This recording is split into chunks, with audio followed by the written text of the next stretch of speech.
So, Mike, with the crazy weather we saw last night, I mean, the seas were really rough. Yeah, rough night for pirates and parrots. Even my morning flight was not ideal, battling those wind gusts. Ugh, shame. Yeah, I hear the local meteorologist says there's more wind in the forecast too. Thankfully, not more rain though. Take a look at the rain totals that we picked up on last night. These all fell within about 24 hours.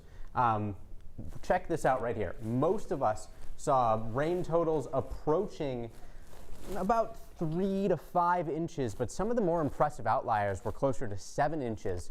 Kennebunk came in at 6.88 inches, Northport at 6.76, 6.72 inches in Biddeford. Wells came in at over 6.5 inches too, and Booth Bay was just shy. Cape Nettic 5.94 inches. These are pretty impressive considering that this was all just one storm.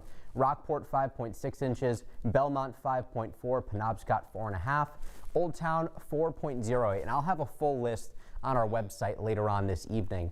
The big story tonight, of course, is trick-or-treating. The Halloween forecast for tonight is looking great. 55 degrees, partly cloudy out there, mild mountain sprinkle. I think that's where we have the highest risk for sprinkles on this Halloween. Another thing I want to mention here, though, is that wave heights are still pretty high. These will relax tomorrow as the wind shifts to be out of the west and starts to push a lot of that the water rather away from the coastline. I do think that tonight we'll just have to keep an eye out for these showers that are rotating through.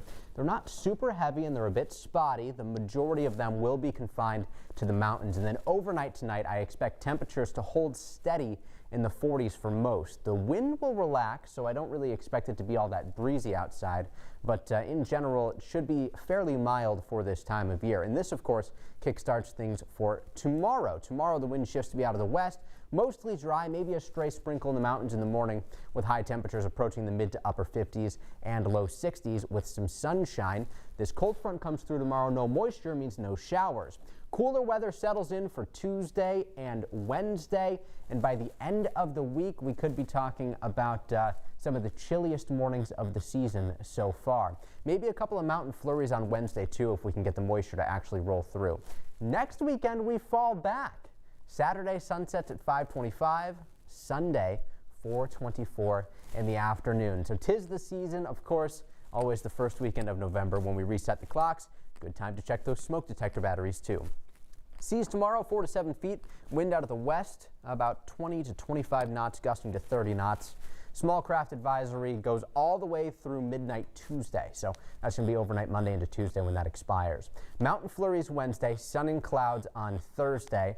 And I do think that we have favorable trends for next weekend. We talked about the potential for yet another coastal storm, but this one looks like it's going to go out to sea. Well, the most important weekend was certainly this one, and tonight, Yes. everyone making sure that their trick-or-treating weather was going to be perfect.